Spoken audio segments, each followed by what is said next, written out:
Imagine walking across an endless desert, nothing but sand stretching to the horizon. No buildings, no roads, no signs that anyone had ever lived there.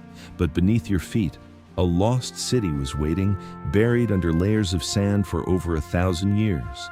Its streets, its towers, its fortress walls completely erased from every map. Then, one day, a satellite orbiting far above the Earth captured something strange in the sand. And the archaeologists realized they may have just found a city that the world had written off as a legend. But here's the question. How does an entire city vanish so completely that people stop believing it ever existed? And more importantly, how many more are still waiting to be found? It's difficult to imagine today, but many of the world's largest deserts weren't always deserts. Thousands of years ago, large parts of the Sahara and the Arabian Peninsula received regular rainfall. Ancient rivers crossed the landscape, lakes stretched for miles, grasslands supported wildlife, herders, and early farming communities. And where there is water, people follow. Archaeologists have found prehistoric villages, tools, pottery, and burial sites in places that today receive almost no rain at all. Climate records show that beginning around 6,000 years ago, weather patterns shifted. Rainfall grew rare, rivers dried into cracked earth, vegetation withered and disappeared. Communities that once thrived along green corridors had two choices: migrate or stay and fight a losing battle against the sand. Many left. Some stayed too long, and the wind did what it always does. It buried everything beneath millions of tons of sand until even the memory of these places began to fade. For centuries, one story circulated among traders and travelers in the Arabian desert, a city of unimaginable wealth, a place called Ubar, sometimes called Iram of the Pillars. Ancient texts described it as a trading capital, grown rich on incense and caravan routes, then destroyed and swallowed by the sands as punishment for its excess. For generations, historians treated it the same way they treated Atlantis, a myth, a cautionary tale.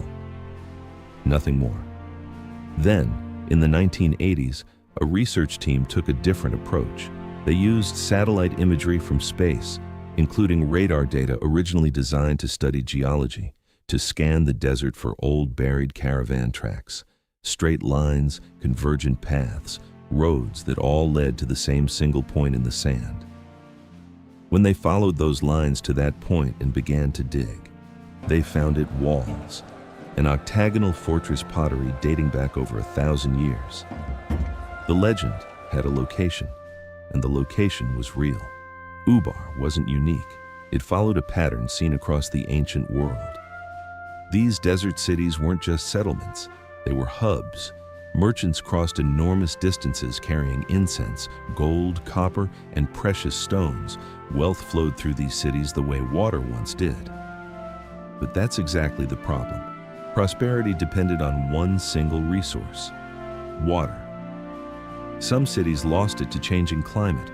Others, like Ubar, may have lost it when their own wells and underground water sources collapsed beneath the weight of the city itself. Once the water was gone, the outcome was always the same. Markets closed, families left, buildings crumbled into the sand, one wall at a time.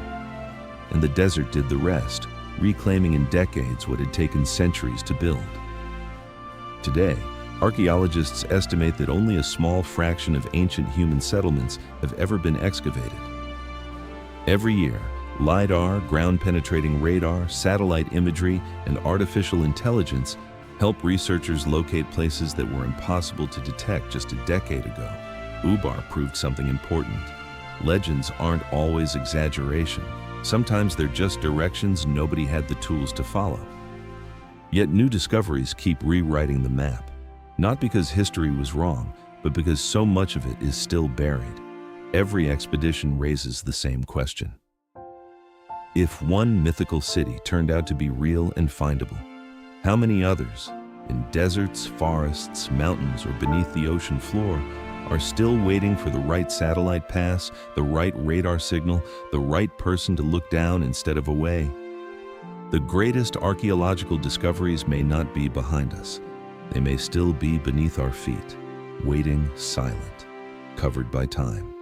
Every grain of sand hides another possibility, another forgotten civilization, another story that was never actually a myth, just a mystery no one had solved yet. If this story pulled you in, hit subscribe so you don't.